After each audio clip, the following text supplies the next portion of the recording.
Kaixo, ongi etorri, bai Euskarari elkarteak antolatzen dituen elkarrengandik ikasi solasaldi hauetara, aurtengoan 5. edizioa dugu, eta gaurkoan mugikortasun berri edo jasangarriaren inguruan hitz egingo dugu. Gurekin gonbidatu batzu ditugu, baina hauek aurkeztu aurretik zenbait ideia eskaini nahi dizkizuet gaian murgiltzeko. Euskal Herria jasangarritasuna lortu nahi duen herrialden artean dago.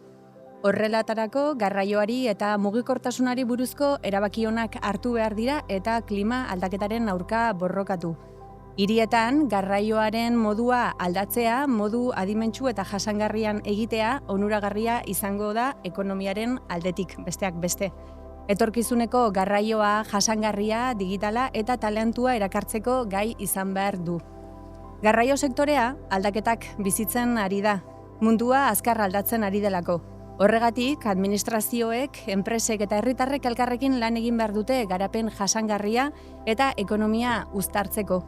Jasangarriagoa den garraio sistema bat sortzea funtsezkoa izango da gure ekonomiaren etorkizunerako. Hau guztia, munduko egoera politikoak jasangarritasunari buruzko erabakietan duen eragina kontuan hartuta. Bai, honi buruz ere hitz egingo dugu, azken aldian aldaketa asko ematen ari direlako. Horrelako datuei eta bestelako galdera batzuei erantzuten saiatuko gera gaurkoan, horretarako ditugu gure gonbidatuak, eta aurten ere berritasun bat daukagu, herritarren galderaren bat edo beste sartuko dugulako elkarrizketan zehar, zuek erantzun dezazuen, ados? Beraz, orain gure gonbidatuak aurkezten jarriko naiz, han amaieran, Igor Villarreal daukagu, Mobiletik, ongi etorri? Eskerrik asko. Bera, kimika zientziatan lizentziatua eta zientziatan doktorea, litio-iozko bateriatan egindako tesiarekin. Laburbilduz, kurrikulum oso zabala dituzuelako, bere bilbide profesionala esan genezake, orokorrean ikerlanen egin dezula, naiz eta urte batzuk, estatu batuetan ere egon zeran, eta gaur egun Mobileko zuzendari nagusia da. Eta Mobil da, mugikortasun berriaren zentroa, mugikortasun adimendun eta jasangarriaren arloko jarduera, zientzia eta ezagutza garatzen diren espazioa da. Bai? Bai. Ongi etorri berriz ere. Eskerrik asko. Bere ondoan, Amaia Ortiz de Elgea, Ubeskotik. Ongi etorri? Eskerrik asko, gonbidapenagatik. Lazerra. Ingurumen zientziatan graduatua eta biodibertsitatea, funtzionamendua eta ekosistemen kudeaketan masterra. Ingurumenaren hainbat arlotan lan egin ondoren, ala nola ingurumen hezkuntzan edo hiri iraunkortasunean gaur egun Ubesko erakundeko iraunkortasun arduraduna da. Eta nere ondoan, Mikel Irizar Buenetxea, Irizar Mobilitytik. Berak Mondragon Unibertsitatean ingeniaritza mekanikoan diplomatua, Irizar Mobilityn sorreratik, 2017tik bertan dihardu lanean, zera batean garapen ingeniari eta proiektu buru gisa, eta gaur egun komertzial arduraduna da Europako merkatuko bezeroekin harreman zuzena daukalarik. Beraz, hiruak mugikortasun berri edo jasangarri honen inguruko arloan adituak modu batetara edo bestean. Eta, nik galdera batzuk ditut, galdera hauek kasu gehienetan bakoitzari bat egingo dizuet, agian baten bat binakako txandak egingo ditugu edo denei botako dizuet, bai modu ordenatu gaun jateko eta ikusten gaituen horrek ere nolabait ere gaian kokapen hobeago bat eduki dezan. Ados? Hasteko denei galdetuko dizuedan galdera, zabala. Zer da mugikortasun jasangarri edo mugikortasun berri hau? Zertaz ari gara? Ordenean joan zaitezke, ez dizuet esango zein azten den. Nire ustetan mugikortasun berria, esan dezu moduan mugikortasun jasangarria, mugikortasun efizientea, ekologikoa eta irisgarria da. Eta gu, Irizarri Mobilitytik nator, enpresa pribatu batengatik non autobus elektrikoak garatzen dituguna, eta aktore printzipala gea mugikortasun garapen honetan. Nik esango nuke mugikortasun berrian arlo asko sartzen direla, bai ibilgailu berriak, elektriko, hibrido, baita erregai berriak, gas naturala, hidrogenoa, orain azken aldian hainbeste entzuten ari den hidrobiodiesela, Eta baita teknologia berriak ere, ez dira denak ibilgailu edo erregaiak. Gero eta gehiago entzuten ari gara adimen artifizialaren aplikazioa, adibidez rutak diseinatzerako orduan, nik esango nuke mugikortasun berriak hori dena englobatzen duela eta oso gai zabala dela. Bai, nik horrekin ados nago, ez? Eta baita beste gauzat esango nuke, ez da inberriak, gauza batzuk ez dira inberriak, ez? Esan dena da, bilgailu elektrikoa daramatzaia denbora bat gure artean. Orduan berria ez da, bai garatu behar den gauza bada eta aurrea joan behar dena. Baina ez da ja bakarrik jasangarria hori funtsa bada, gero baita zer aldatzen nahi dan, ez? Berrikuntza horretan gauza desberdinak aldatzen nahi da. Balde batetik da jasangarritasuna. Hitz egiten nahi kotxe elektrikoari buruz edo behikulo elektrikoari buruz, baina egia da bateriak aparte badodela beste erabateko teknologia batzuk, ez? Eta gero aldi beren berri horretan bai daude beste teknologia batzuk, beste gauza batzuk aldatzen nahi diela, da, eta gizartea, ez? Esan nahi detena da. Azkenian hor digitalizazioarekin, baita, esan dezakegu, behikulo inteligente edo autonomoa eta gauza guztiak hori baita garatzen nahi da, eta horrek ekartzen nahi da baita utura aldaketa bat. Eta baita herritarrengan baita aldatzen nahi dira gauzak, ez? Orduan, hor gauza asko nazten ditugu esaten dugunean berria, ez? Baita, adiez, balimadegoaz hiria handi batea, baita ikusten nahi ga zerbait aldatzen nahi dela, ez? Hau da, zuk orain hartu dezakezu patinetea, edo hartu dezakezu txirrinda, edo hartu dezakezu motorra, edo hartu dezakezu kotxe bat, ez? Zaizut hor, hor dago, azkenian beste mugitzeko era bat, orduan gauza asko aldatzen nahi dira aldi berean, baina hori bai, niretzako oso garrantzitsua da, azkenean jasangarritasuna, ez? Azkenean hor daukagu gizarte bezala kriston erronka, azkenean aldaketa klimatikoarekin eta jasangarritasuna bai izan behar da ardatz nagusi bat. Baina gauza asko aldatzen nahi dira aldi berean. Gero zehaztuko ditugu, kontatzen dituzuen gauza horiek, besteak beste irigarraioa nola aldatuko da eta. Baina ara joan aurretik, nik galdetu nahiko nizueke Amaia eta Mikel bereziki enpresa zehazpatuetatik zatoztela, mugikortasun jasangarri edo berri honek nola eralda dezake enpresa bat? Ze modutara eraldatzen du? Ze aldaketak suposatu dituzuentzako azken urtetan? Bueno, azken finean irizarrek, nire kasuan ez, irizarretik nator, irizarrek 130 urte baino gehiagoko historia ditu. Duela 15 urte arte esan genezake, ibilgailu konbentzionalak garatzen genituen, non diesela, gasolina eta hibridoak hasten ziren. Orduan, horrez gero urte ez genukan horren besteko garapenik, konparatzen badugu, alderatzen badugu, azken 15 urtetan arte. Duela 15 urte hasi ginen elektrikoaren proiektuarekin, eta horrekin batera inbertsio oso handia jasan behar izan dugu, internuki, enpresaren baitan, eta inbertsio hori egin dugu modu jasangarri batean gure produktuak ekoizteko. Zer esan edu horrek? Guk internoki egin duguna da ez bakarrik produktuak merkatua eraman, baina baita ere eredu hori gure baitan aplikatu. Eta horretarako teknologia berdeak erabiltzen ditugu gure prozesuetan, materialen berrerabilpena, baterien berziklatzea, eta barrekoak. Bai, nik esango nuke oraintxe bertan dirudinagatik mugikortasun berri honek suposatzen duen aldaketa nagusia eta bai gustatuko litzaidake azpimarratzea, hori dela gaur egun eta momentu honetan eta berak esan du baita, ez? Teknologia oso azkar doa, 15 azken urteetan aldaketa asko egon dira. Seguraski hurrengo 5 urtetan aldaketa areta gehiago egongo dira, orduan igual 5 urte barruk beste egoera batean guztiz ezberdina gaude. Baina bai somatzen dugula edo bai interpretatzen dugu, enpresentzako eraldaketa prozesu oso potente bat ekarriko duela, ze enpresa moldatu beharko da zentzu batean mugikortasun berriaren ezaugarrietara. Eta ez orain arte bezala mugikortasuna enpresaren funtzionamendura moldatu dela. Ez, esate baterako. Nik batez ere kamioiei buruz hitz egingo dut, ze gure enpresan hori da mugikortasun nagusiena, eta txofer batek 9 ordu lan egin dezake maximo. Ez? Eta orduan, denbora horretan kamioiaren karga sartu behar badugu, txoferren txoferrarentzat, lan ordu efektibo gutxiago izango dira, ez? Eta orduan hor ja, moldaketa bat egin beharko dugu txofer horrekin, egin dezakeen rutak, edo nola antolatuko dugu bere jornada, hori kontuan hartu behar izateko. Gero ubeskon, kamioiak etengabe mugitzen ari dira, ez? Azkenean oso aktibo garrantzitsu eta garestiak dira, orduan ondo aprobetxatu behar ditugu, eta daude denbora guztian, zentraletik, plataforma logistikotik, supermerkatutara, ruta egin, buelta, karga, deskarga, ez? Eta hor baita, karga denbora hori sartu beharko bagenu, rutak seguraski berdiseinatu beharko lirateke. Orduan, bai ikusten ari garela, momentu honetan dirudinagatik, bai aldatu beharko genula gure prozesua edo gure funtzionamendua mugikortasun berri honen ezaugarrietara moldatzeko. Eta hor ikusten dugu erronka nagusia. Ondorioz, antolaketa eta egokitzapen berriak, ez? Oso denbora gutxiro, estrategiak aldatze.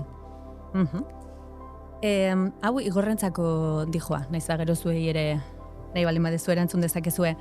Zer erronka ikusten dituzue mugikortasun iraunkarreko sistema hauek eskala handian ezartzeko?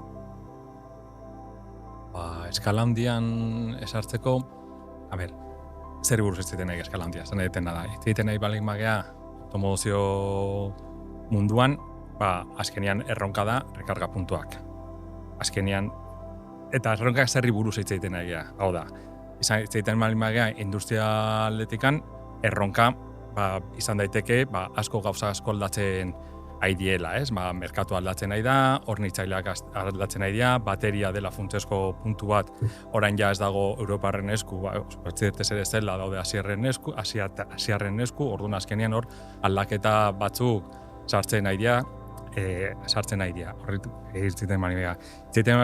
Usuario bezala, hor erronka handiena izan daiteke rekarga puntuan. Naiz eta gaur egun rekarga puntu asko egon eta nahiko egon, badago sensazio bat, eta egia da, falta diela, potentzialtuko rekarga puntuak egin ahal izateko rekarga azkarrak. Hirugarrena izan daiteke automoziotikan kanpo balin bagoaz. Kanpotikan balin bagoaz, adiez kamioak ikusita, hor baita, badaude garapen batzuk egin beharra esatikan, eta beste teknologia batzuk baita sartzeko aukera egongo dira. Esan egitena da, azkenean sistema bat, gero eta pisutxoago eta gero eta luzeago egin bat badu bere ruta edo dena delakoa, azkenean bateriak ez dira erantzun bat. Orduan hor sartzen dira baita beste aukera teknologiko bat. Orduan azkenean bagoaz mix teknologiko batea eta mix teknologiko horrek ekartzen du baita beste teknologia batzun garapena, beste teknologia batzuk baita integrazioa, kudeapena eta horrelako gauzak. Orain zehazki enpresetara naiz eta mailak esan du, ez? Dagoeneko berak flotak eta nola antolatzen diren, eta pixkatxu bat hitz egin dugun. Enpresen begirada horretatik zehazte aldera, galdera izango litzateke, enpresa ekosistematan garatzen ari diren proiektu eta produktuak zeintzu diren ikusita, nola ikusten duzue gure ingurua zehazki enpresatan, ez oroar, hitz egiten ari zinerazu, momentu honetan mugikortasun berri horri dagokionez. Nola ikusten dituzue enpresak oroar? Nire ustetan guk egiten duguna da autobus elektrikoak garatu hirietako garraio publikoentzako. Eta hiri hauek eskaintzen dituzten rutekin alderatuta, gaur egun esan genezake autobusak gai direla ruta horiek aurrera eramateko. Zein izan da betidanik kezkarik diena edo garrantzitsuena autonomia. Elektromobilitatea hasi zenean, azken finean autobus, hiritako autobusak egunero 200 eta 300 kilometro inguru egiten dituzte. Elektromobilitatea hasi zenean, baterien garapenakin, gai ginen 200, 180, 220 kilometro egiteko. Baterien bizitza hasieran, gero hau oso garrantzitsua da, bateriek bizitza finito bat dutela, eta gero berzirletu egin behar direla, baina azken finean degradazioarekin autonomia hau txikitu egingo dela. Gaur egun, esan genezake, teknologia prestatuta dagola hirietako ruta gehienak aurrera eramateko. Gero beste gauza bat da, hiritik kanpo ateratzen geranen, eta hori Igorrek esan duen moduan, gure ustetan mugikortasuna multiteknologikoa izango da. Eta horretarako beste teknologia mota batzuk garatu ditugu arazo haue aurre emateko. Aurrez esan dizuedan moduan, baditugu galdera batzuk herritarrek egindakoak, orduan ea ondo entzuten dezuen, eta zer esaten didazuen honi ados. Badoa, Nola lagun dezakete politika publikoek garraio sistema jasangarriago bat garatzen? Zein animatzen da?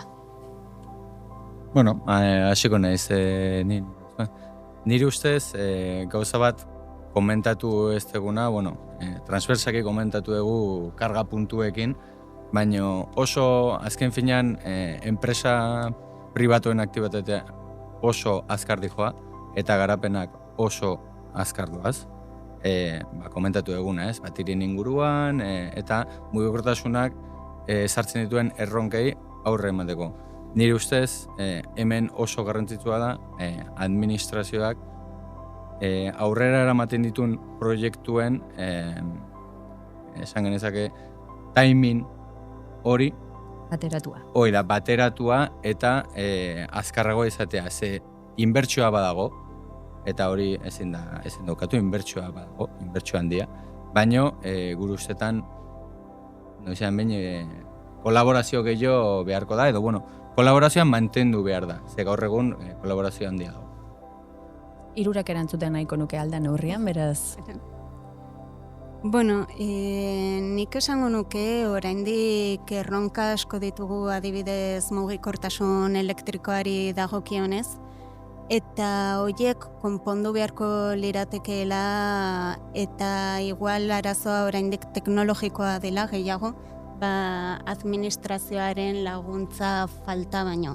Adibidez, aipatu dugu autonomia, karga puntu falta, eta adibide praktiko bat jartzeagatik, orain dela urte eta erdi edo lako zerbait, ubeskon kamioi elektriko batekin probak egin genituen, ikusteko era flotara batu ziteken, ikusteko nola moldatzen ginen, eta, oztopo desente topatu genituen. Lehenengoa izan zen, hori, autonomia. Azkenean gu hiritik ateratzen gara, orduan hor beste kontzeptua da. Baina, autonomia mugatua zeukan, orduan ruta zehatz batzuk egin zezaken bakarrik, ezin zuen edo zein ruta egin. Gero hortaz aparte, gure kasuan, elikagaiak banatzen ditugu. Orduan baita, temperatura kontrola edo, refrigerazioa batzen bagenion, energia kontsumo gehiago zekan, orduan egin zezaken ruta eta motzagoa zen. Gero, puntu bat garrantzitsua dena baita da, karga puntuena, baina ez bakarrik elektrolinerak eta hortik topatu alizatea baizik eta gure instalazioetan.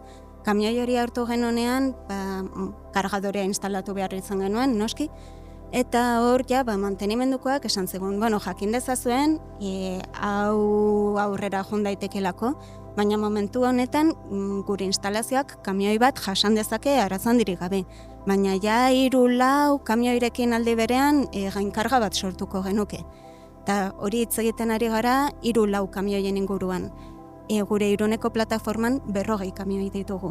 Orduan pentsatu behar badugu, simplemente horren erdia aldi berean kargatu beharko liratekela, 20 kamioi inguru, uste dut beste itzalaldi bat sortu dezakegula behintzat Gipuzkoan, sarea ez dago horretarako prest, potentzia asko handitu beharko genuke, orduan, beste hainbat oztopo daude, gero imaginatzen dut igual beste puntu batean ateratzen dela, baina aseguratzaileena dago, naiz eta administrazio publikoek asko lagundu, adibidez orain aseguratzaileekin daude erronka batzuk eta oztopo batzuk, azken aldian imaginatzen dut ikusiko zenutela, baina ibilgailu elektrikoekin istripu pare bat egon dira, hor arazo batzuk sortu dira eta orduan aseguratzaileek ez dituzte begi oso honez ikusten. Toki askotan adibidez, ja patinete elektrikoen sarrera debekatu dituzte, gure bulegoetan barne. Ez? Orduan, seguratzaileari planteatuko diogu patinete elektrikoak sartzea debekatu digunean 40 kamioi elektriko sartu nahi ditugula, ez dakit horrela bintzat oso posible litzateken, eta orduan, naiz eta administraziotik laguntza asko euki, ez, askotan hitz egiten da, ez, subentzioak eman behar dira, baina nik esango nuke oraintxe bertan prezioa ez dala oztopo nagusia. Naiz eta kamioiak, eta bada oztopo bat, noski, ze kamioi elektriko batek, hirukoitza balio du, kamioi estandar edo konbentzionala uste dut lehen hitz hori erabili duzula, konparatuta, baina beste hainbeste oztopo daude, naiz eta merkeak izan, nik ez dudala uste, oraindik eta momentu honetan, modu orokortu batean aplikatu ahalko liratekeela. Ados. Ikuspuntua. Edo ez nagon. Igorrek beste ikuspuntu bat dauka. Bai, horrexegatik nahi nun irurak erantzutea. Bai, hasi nahi de gauza batekin, eta da, istriputa zitzeit malima gauren dela gutxi gertatu, hendikan nik ez dakit harri bizere gertatu den, baina behikulo elektriko, kotxe elektrikoa berez, portzentaiki, da asko seguruagoa, gasolinakoa baino. Eta horiek estadistika, adiez Noruegan daukartela ja parke oso handi bat, hori frogatuta dago. Respetu osokin, ez dakitelako zer gertatu den azkenean hemen gaina hibridoa zan, gertatu zana, eta orduan ez dakigu zer dago. Hori alde batetikan, baina administrazio publikotaz hitz egiten bagea, gauza batzutan bada administrazio publikoak jokatu ezake alde batetikan normatibatekin.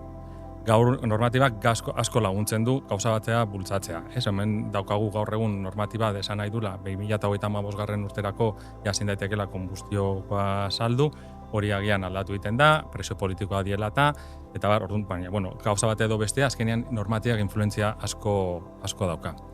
Bigarrena, gauza batetan beste rekarga puntutan. Rekarga puntuak gaur egun zuri baimena ematen dizuten bitar arte, eta gero garatu, eta, proiektua nahi dizun egin arte, eta ja lehenengo puntua egin arte, pasatzen dira 12 hilabete baino gehiago. Ez uste, askoz ez gehiago. Ez naiz ausartzen esatea zifra, baina askoz ez gehiago.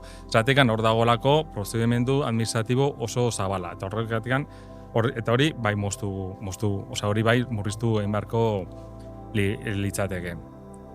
Gero, politika baita beste eragin bat eduki dezake. Beste batekin da kotxe autonomoarekin. Behikulo autonomoarekin normatiba asko esaten nahi da. Hor teknologia aurrerago dijoa, normatiba baino. Normatiba ez da gai jarraitzeko, eta bere arrazoia baduka, ez dut esaten kapritxosoa denik erabakia, baina normatiba aldetikan kotxe autonomoaren garapena ez da hain azkarra. Beste adibidez, estatu batuetan normatiba launago daukate, eta askoz azkarrago da, bere arazoekin. Ez dut esaten justifikatzen bate beste, baina adibidez, hor badago beste puntu bat. Eta beste erabaki bat, administrazio publiko egin dezaketena, da, segun eta nola erabakitzen dezun, nola izan behar den zure hiria, asko aldatzen da nola mugitzen gea. Eta horrek kriston impactua dauka. Ni Donostiarra naiz. Ez da berdina, zuk esatea peternizatzen dezula, ez dakitzen bakale, edo usten bali madezu, hori irekita behikulo pribatura, ez? Horrek baita kriston eragina dauka. Badauka, administrazio leku askotan, edo lizitazioekin baita, ez? Donostiko autobusak lizitazio bat atera du, nun azkenean dena elektrifikatu egin behar du. Horrek azkenen baita bere impactua badauka. Esan ditena da, administrazioak badaukala bere eragin. Orain gizarteera eraman nahi dut gaia, gizartearen erronka bezala, lehen Igorrek hitz egin du hiri garraioaz. Orain zehazki, Amaia eta Mikeli galdetu nahi dizuet, hiri ordenazioaz, Igorrek eraintza aipatu duna. Hirien ordenazio honek zein eragin daukan zuen enpresetan. Nik esango nuke agian Amaiarengan gehiago, konfundutaz banago, beraz, zurekin hasiko nahi zondo irutze bazaizu, eta gero Amaia. Bai, gure kasuan positiboa da, azken finean. Hiriek bultzatzen ari direna da mugikortasun jasangarri bat, eta hasieran esan dudan bezala, mugikortasun jasangarri honen aktore printzipaletako bat hirietan autobus elektrikoak dira. Orduan, guretzat positiboa da aurrera eramaten ali dituzten hauek eta araudi berri hauek, azken finean gure aktibitatearentzako onuragarriak dira, eta hiriarentzako baita ere, azken finean, lortzen dutena da, hiri berdeago eta jasangarriago bat sortzea. Amaierentzako suposatzen da eta aldaketa hauek bere oztopoak ekartzen ditula. Bai, erronka bat. Baina hor baita gustatuko litzaidake azpimarratzea, lehen baita berak aipatu du mugikortasun berria ez dala hain berria, eta hiri ordenazioak askotan ez dira hain berriak ere. Ze orain aplikazioan dauden arauetako askok, 30 urte badazkate eta batzotan ez dakit desfasatu hitza erabili, baina mugikortasuna asko aldatu da, ibilgailuak asko aldatu dira, eta, igual ez dakate hainbeste logikarik. Guretzako oso erronka potentea da, ze, azkenean supermerkatuak izanik udalerri ezberdin askotan gaude, askotan, eta bakoitzak bere arauak ditu. Eta orduan, kasuan kasu moldatu beharra dago, eta horrek erronka bat suposatzen du askotan, eta ez da ez ohikoa, nahiko ohikoa izaten da, de hecho, bi supermerkatu nahiko elkarrengandik nahiko hurbil daudenak, eta arau guztiz ezberdinak izatea, edo baimen guztiz ezberdinak behar izatea, eta inkluso ruta ezberdinetan sartu behar izatea, batean baimentzen dizutena, bestean baimentzen ez dizutelako, eta Orduan, uste dugu estandarizazio batera joan beharko litzatekeela. Eta noski udalerri bakoitzak bere ezaugarriak ditu eta ez gera elantxoben 54 tonako trailer batekin sartuko. Hori oso logikoa da ez, baina badago adibidez arau bat eta hau nahiko zarra da kasu askotan, eta udal askotan oraindik aplikatzen dena dela 6 tona baino gehiagoko kamioien sarrera debekatzea. Ez? Eta orduan horra askotan topatzen gara egoera batean, non adibidez, 9 tonak baino gehiagoko kamioiak sartu ezin badira, orduan supermerkatu arnitzeko horrekin nahikoa ez bada, mi kamioi sartu behar ditugu tonelaje gutxikoak, baina 2. Orduan, zer da jasangarriagoa, ez? 14 tonako kamioi bat sartzea edo 9ko 2. Eta baita askotan, bizilagunen erosotasunari begira eta zer da hobea, kamioi bat egotea edo 2 kamioi egotea. Ez, orduan, uste dugu hori berpentsatu beharko zela, zentzu batean, eta, ikusi beharko zela, eta hau baita nik uste kontsumo ereduarekin lotzen dela, nolabait, ze guk askotan komentatzen dugu enpresan, eta deigarria egiten zaigula, askotan entzuten dugula hiri eta herrietan kontsumitu behar dela. Ez? Eta nahiko logikoa denez, hiri eta herrietan kontsumitzeko merkantzia bertara iritsi behar da. Baina gero udalek, askotan asko zailtzen dute hau, ez? Karga eta deskarga oso ordutegi konkretuak jarriz, tonelajearen kontua, arau baimen asko ezarriz, baina gero poligonoetan supermerkatuak ditugula baita, hor ez dago inolako arazorik. Hor nahi dugun kamioiarekin, nahi dugun ordutan, nahi dugun momentuan joan gaitezke denak erraztasunak dira. Ez, orduan behintzat askotan hausnartzen dugula, ez, pentsatzeaz, benetan ze kontsumo eredu sustatu nahi dugu. Herrietan eta horron hartu behar dugu, merkantzia bertara iritsi beharko da, edo bestela dena kanpo aldera pasatzen dugu. Bi gauza horiek uztartzea, ezta? Oraindik hausnarketa geratzen da egiteko. Honekin ere pixka bat lotuta, Igor hau zuretzako joango litzateke, eta amaitzen joateko pixkanaka, zure ustez, nola aldatuko da hiri garraioa hurrengo 10-20 urtetan? Jasangarritasun inguruan horrelako... Bai.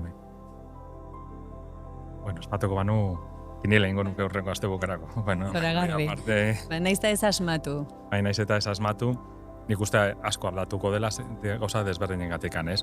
Bata, hiria kotxea iritikan kanpo botan nahi da erabatean esatea gatikan, ez? Azkenian gero eta hiria iten nahi dira, no esaten da. Peatonalizatuagoa, ez? Oinezkoentzat egokitua. Jarri dute isuri gabeko, isuri murriztuko eremuak, eta gauza guzti horiek, ez? Baina liberen, baita nik uste beste bi gauza gertatuko dira. Bata bada intermodalidadea, guk balimagoaz gaur egun Madrilea hor daukazu, alokatu esakezu txirrinda, lehen esan detena, alokatu esakezu txirrinda, alokatu esakezu motor, alokatu. Hartu eta utzi. Orduan azkenean horreta bagoaz, azkenean hor ikuko dezu modalitate desberdina, eta zure baitan, hartuko dezu bata eta bestia, baina ez da izango zurea, baizik eta utzi eta hartu eta erabiliko, eta horrek asko aldatuko. Eta hori asko aldatzen nahi da, batez ere, zerbaitetan, eta azten bali magea 10 urteetan ikusten, da zer egiten nahi den gaurko gazte jendia, Ni baitu dut 3 alaba, eta beraiek ez duten nahi, kotxea gu ni nahi nun bezala karneta atera, beraien asmoa beste batzuk dira, Aldiz, horrek izango dira 20 urtetan, erabilin izango dutena hirian ibiliko direnak, Eta orduan ikuste bai bagoazela zentzu batean aldaketa sozial batea, kotxearena esain garrantzia ukitzearena, eta aldiz hiriak gero eta gehiago izango dira restriktiboagoak, kotxe pribatuarentzako, eta aldiz, bai egongo dela, aukera desberdin hori intermodalitatea. Hori izango lirateke niretzako 3 ardatza. Eta horrek da etorriko da laugarren batekin, digitalizazioa hemen bai garrantzi asko dauka, Azkenean nun daude gauzak, zenolako, konexioak, gaur egun dauden wifiko evoluzio guztiak, eta bagoaz, digitalizazioarekin mugituko gean, egongoen mugikortasuna, eta horrekin baita adibidez, uesko bate eta asko eraingo dio, Azkenean aurkiko dute, dena askoz ez digitalizatuagoa, eta gero baita ez da izango hainbeste zer oferta daukasun, baizik eta ze demanda daukasun, eta gehiago moldatuko gea, zen demanda Horren baitan. Ederki. Orain bai, amaitzen joateko, ez dakit geratzen zaizuen zerbait esateko, hitz egin dugun guzti hori buruz azpimarratu nahiko bazenute zerbait, hausnarketa txiki bat, bukaerako laburpen bat, zuen ikuspuntutik? Nire ikuspuntutik eta lehen esan dudanarekin indartuz, nik bai uste dut teknologia garratuta dagoela, gaur egun, multiteknologia, ez elektrikoan, baizik eta beste teknologia batzuetan, baino uste dut aurrera eraman alizateko, administrazioarekin batera lanean jarraitu behar degula, ez bakarrik inbertsioarekin, ez da bakarrik diruaren arazoa, baizik eta Igorrek komentatu duen bezala leheno, beste tramite batzuk edo beste proiektu batzuk aurrera eramateko, horren besteko trabak ez ezartzea edo traba baino gehiago erraztasuna. Bai, nire bizipenetik ikusten dut baita mugikortasunaren barruan moda asko egoten direla, eta elkartzen garen foroetan, distribuzioan eta hola bai ikusten ditugun moda asko, baina batzutan ikuste zuhurtziaz jokatzea baita ondo dagola eta pixkat ikustea ea benetan mugimenduan nondik doan eta momentuko moda horiek zuhurtziarekin hartzea. Adibidez, orain dela 5 urte, bazirudien gasa izango zela etorkizuna, eta kamioi guztiak gasarekin funtzionatuko zutela, eta, hasi alginala inbertsio oso potenteak egiten, ze hori izango zen etorkizuneko mugikortasuna. Gero egia da egoera geopolitiko konplexu bat egon dela, ez da teknologia beraren arazoa izan, baina orain ia inork ez du gasari buruz hitz egiten, eta, ezagutzen dut enpresa konkretu bat, inbertsio potente bat egin zuela kamioi hauetan, eta, orain ezago oso pozik. Orduan, orain asko hitz egiten ari da hidrobiodieselari buruz. Hau izango dela etorkizuna, eta, han ikuste batzutan, hori zuhurtziaz jokatu behar dugula, benetan ikusi teknologia eta administrazioak nondik doazen, eta horren arabera erabakiz, kontuan izan behar dugu enpresa batentzako, honek oso inbertsio potenteak eskatzen duela. Eta gero baita hor administrazio edo gizartearen aldetik uste badugu modelo bat edo modeloen kombinazio bat erabilgarria edo hori etorkizuna izango dela, bai hori azkartzea edo hori indartzea. Adibidez, uste dut datua okerrez banago, oraintxe bertan gasolinera bat 20 kilometroro topatu dezakegu, eta askotan hori baino gutxiagoan izaten da. baina zenbatero topatu dezakegu elektrolinera bat edo hidrogenoa errepostatzeko toki bat. Askoz gutxiago, ez? Eta gero proiektu horietan egoten den burokrazia, kostua, guk bizi izan dugu rekarga, eta ibilgailu normalentzako, ez kamioientzako, parkinetan izan behar ditugu, eta askotan itxarotepea 2 urtekoa izan da. Ez, orduan, benetan uste badugu horregatik apostu egin behar dugula, hori bai azkartu edo erraztu beharko litzatekela pixkatxo bat. Nire ustetan, aldaketa bat dago, guaz sistema bat, 189 esango nuke gasolinaren baitan zegon, eta guaz sarea bezala mix batea, izango da bateriak, izango dira hidrogenoa, izango dira erakapaitutako fuelsak edo bestelako alternatibak, eta guaz sistema berri batera. Eta niretzako sistema berri horretan gaina beste aldaketa internazionala batzuk daude, adibidez, gaur egun dagoen kompetentzia, nun lehen beste herri batekoak zian, gaur egun bagigu asiatikoa diela, etortzen nahi dien, eta horrek asko aldatzen nahi da baita balio kate guztia, eta horrek niretzako bi gauza ditu. Bata da, lehenengo erronka da jasangarritasuna, azkenean aldaketa Trump sartu zenetien, baten du ahaztu egin gehala, baina hor dago, eta gehiago gara etorriko da, eta horri aurre egin beharko diogu momenturen baten berriro. Zenetena da, hori badatorrelako, ez?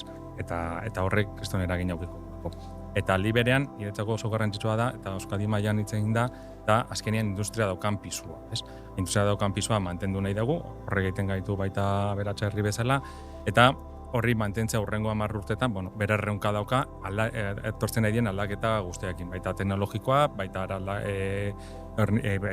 gertatzen nahi dien, beste aldaketa merkatuan. Eta niretzako, guzti hori garrantzitsua da. Eta liberen aldaketa soziala esan detuguna, ez?